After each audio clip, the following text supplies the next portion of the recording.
We are grateful for all of you for joining us with what ought to be a very interesting program. My name is Wendy Chamberlin. I'm president of the Middle East Institute.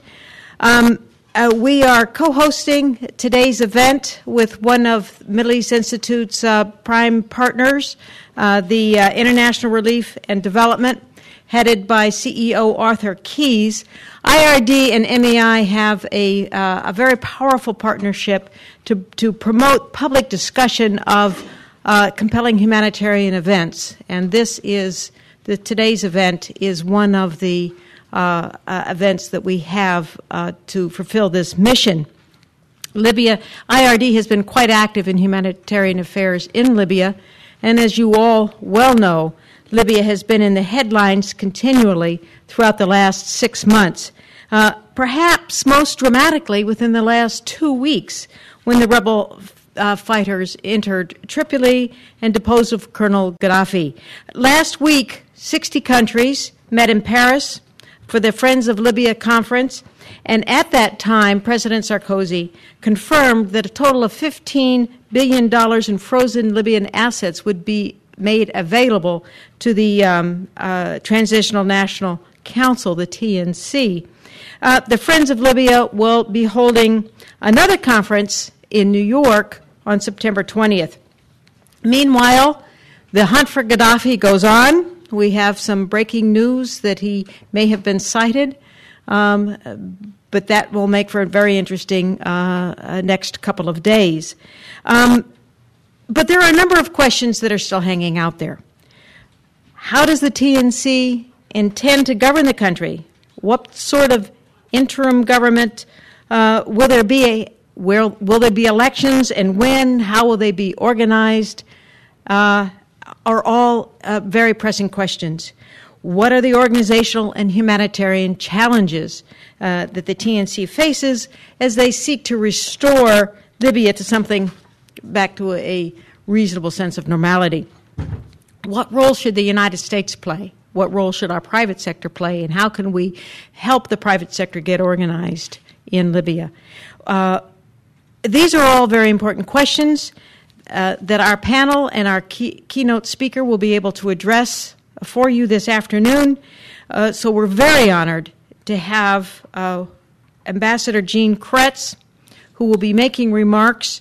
He has been the linchpin in leading the State Department planning group since the outbreak of the crisis in Libya.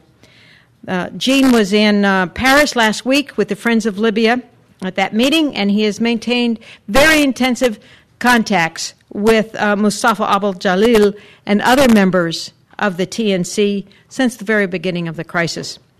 Ambassador Cretz has a very distinguished 30-year career in the American Foreign Service.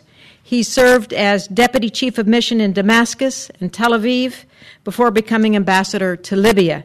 In addition to those postings, he's been stationed in Pakistan, India, China, Washington, D.C., Cairo, and elsewhere. And prior to his assuming the post in Libya, he was Deputy Assistant Secretary in the Near Eastern Affairs Bureau of the Department of State.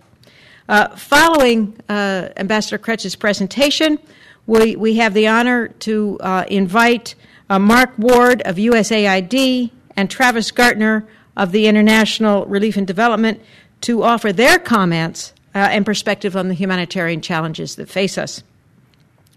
I'd like to remind you that when we open up for questions and answers, if you could come to the microphone so that our cameras and recordings will be able to pick up your cogent questions. Please identify yourselves with your name and your affiliation. This is on the record. If any of you in the media would like to ask some off-the-record questions, perhaps we can organize that for you after the on-the-record session. So please join me in welcoming Ambassador Gene Cretz.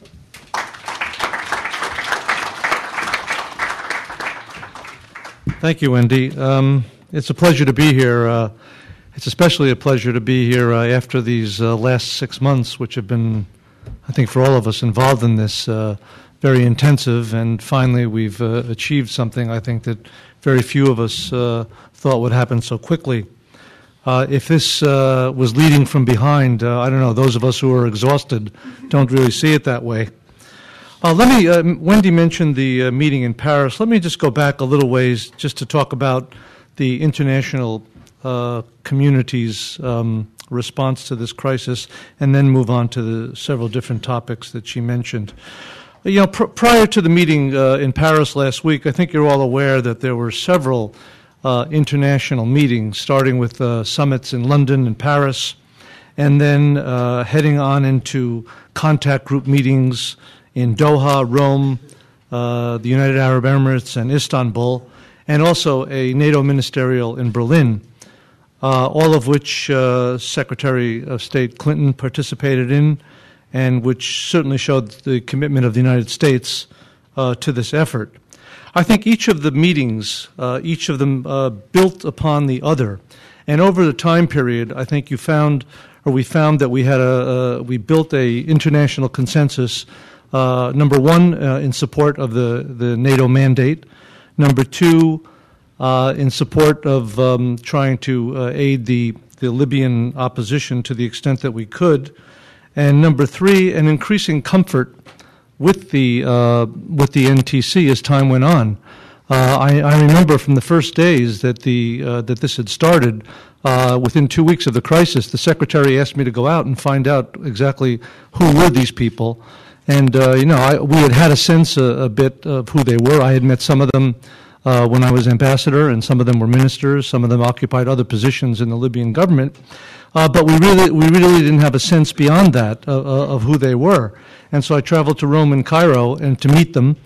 And I think that as time went on, the international community became more comfortable with them. As each meeting solidified a particular consensus, leading up to the July 15th meeting in Istanbul, in which the contact group basically offered recognition to the NTC, as well as the United States did, and called upon the international community to support the NTC with funds, and also congealed around the sense that Gaddafi had to go. Up until that time, as you know, there were several attempts at trying to find a political solution. In fact, the Libyans were sending out envoys to everybody in an attempt, we think, to try to play one party off against the other.